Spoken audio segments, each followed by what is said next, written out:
এখানে আমাদের সব এমএলএরাই এসেছেন। প্রায় এ পক্ষ অপক্ষ নেই আমাদের কাছে, একটাই পক্ষ, উন্নয়নের পক্ষ, বিকাশের পক্ষ, প্রগতির পক্ষ। আমি প্রাক্তন মেয়র এবং বিধায়ক ফিরহাদ হাকিম এবং প্রাক্তন বিরোধী দলনেত্রী শ্রীমতী মীনা দেবী পুরোহিত সহ সকলকে আমার অন্তর থেকে সম্মান জানাই এবং সময়ের অভাবে সকলের নাম বলতে পারলাম না, একযোগে সকলকে সম্মানিত করি। আধিকারিকদের মধ্যে ইউডিএম এর সেক্রেটারি আমাদের খলিল সাহেব আছেন, নগরপাল আছেন। কলকাতা পুলিশ সাধারণ পুলিশ নয়, এর জন্য আলাদা আইন, আলাদা অধিকার রয়েছে, আপনারা জানেন। এবং কলকাতার সিপিকে এই কারণে নগরপাল বলা হয়, একটা বড় উচ্চতায় এই নগরপালকে দেখা হয়। আমরা চাই সেই গরিমা ফিরে আসুক, পুলিশের সেই মর্যাদা ফিরে আসুক। নগরপাল রয়েছেন, আমি তাকেও ধন্যবাদ এবং স্বাগত জানাই। প্রেস মিডিয়ার বন্ধুরা আছেন। আজকের কর্মসূচির উদ্দেশ্য স্মিতা পান্ডে মহোদয়া এবং শ্রীমতী অগ্নিমিত্রা পাল মহোদয়া আপনাদেরকে জানিয়েছেন।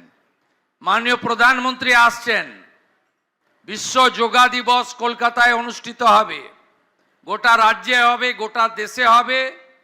যে যোগা দিবসকে 181টা দেশ গ্রহণ করেছে, সেই যোগা এবারে কলকাতায় মেগা ইভেন্ট হবে। তার আগে মাননীয় প্রধানমন্ত্রীকে আমরা স্বচ্ছতার মাধ্যমে স্বাগত করতে চাই। স্বচ্ছতার মধ্য দিয়ে করতে চাই, কারণ একটা নগর বা মহানগরের তার পরিচয় নির্ভর করে তার স্বচ্ছতা, নাগরিক পরিষেবা, তার সৌন্দর্যায়ন, তার পরিবেশ বান্ধব। আমাদের বৃক্ষ থেকে শুরু করে আমাদের এখানে যে সমস্ত হেরিটেজ বিল্ডিং রয়েছে, বিভিন্ন ধর্মের আস্থার কেন্দ্রগুলি রয়েছে এবং যে জিনিসগুলোর সঙ্গে আমাদের কয়েকশো বছরের ঐতিহ্য যুক্ত রয়েছে, সেই জায়গাগুলোকে আমরা যদি সুন্দর করতে পারি। প্রকৃতি মা এবং ভগবান সব দিয়েছে কলকাতাকে।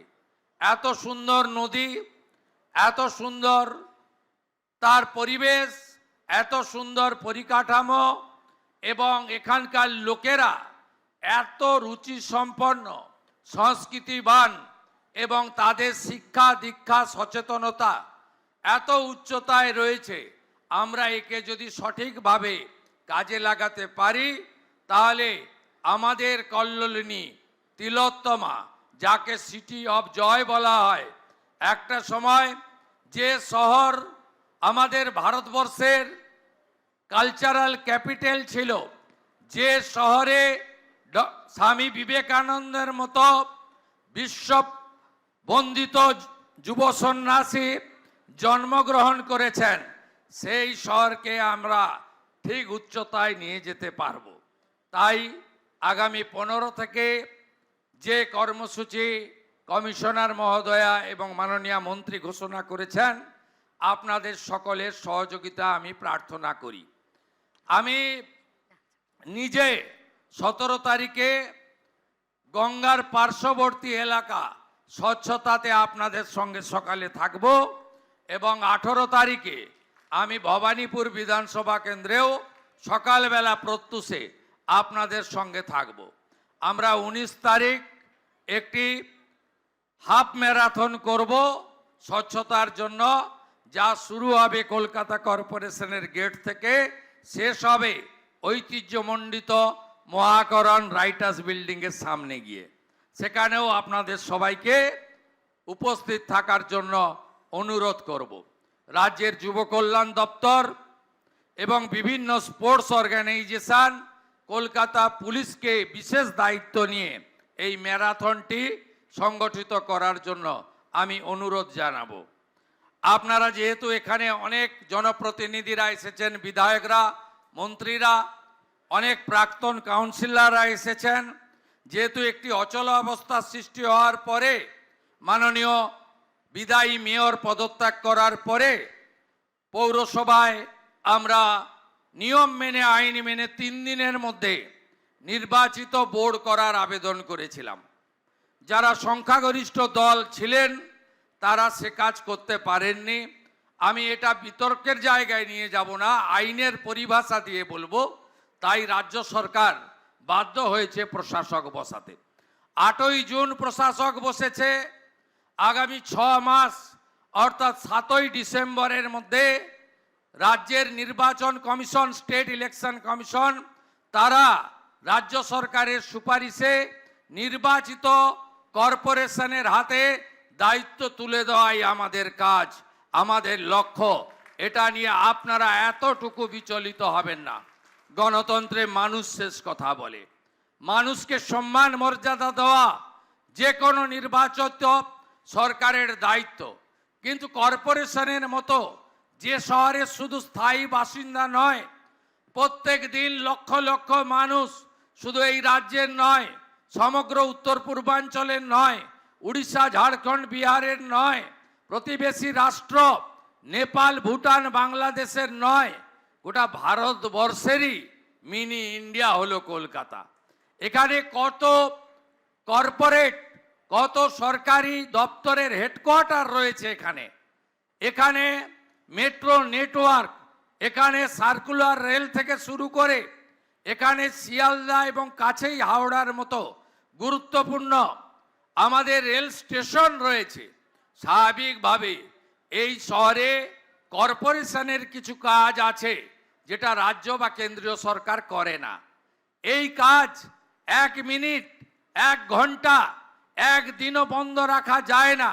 সাফাই অভিযান, পানীয় জল দেওয়া, পার্কিংয়ের ব্যবস্থা করা, পার্কগুলিকে রক্ষণাবেক্ষণ করা, জন্ম মৃত্যু নথিভুক্তকরণ করা, প্ল্যান কনভার্সন, মিউটেশন, নানাবিধ কাজ রয়েছে যা আইন করে কর্পোরেশনকে আমরা আমাদের বিগত দিনের ব্যবস্থায় দিয়ে যাওয়া হয়েছে। তাই প্রশাসক আমরা বসিয়েছি। প্রশাসককে সহযোগিতা করার দায়িত্ব আপনাদের সকলের দায়িত্ব। প্রত্যেকবারই কলকাতায় বর্ষা এলে এখানে জল জমে। বিগত 5-6 বছরের ইতিহাস যদি দেখেন তাহলে সাইক্লোন, ন্যাচারাল ক্যালামিটি, কয়েকদিন আগেই হঠাৎ কালবৈশাখীতে কলকাতাতে শুধু লণ্ডভণ্ড হয়ে যায়নি, গাছ উপড়ে পড়ে যায়নি, অনেকে মারাও গেছেন। তাই এই রকম একটা সার্ভিস যেটা 24x7 দিতে হয়, যার শনিবার নেই, রবিবার নেই, ছুটির দিন নেই, 10টা 5টায় করা যায় না, 24x সার্ভিস দিতে হয়।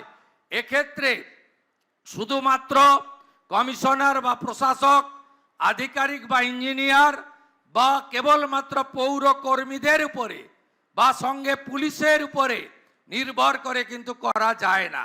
এগিয়ে আসুন সচেতন জনগণ, এগিয়ে আসুন বিদায়ী কাউন্সিলররা, এগিয়ে আসুন যারা বাংলা এবং কলকাতাকে ভালোবাসেন। সে রাজনৈতিক, সামাজিক, ধর্মীয় বা অন্যভাবে হতে পারেন। সবাই এগিয়ে আসুন।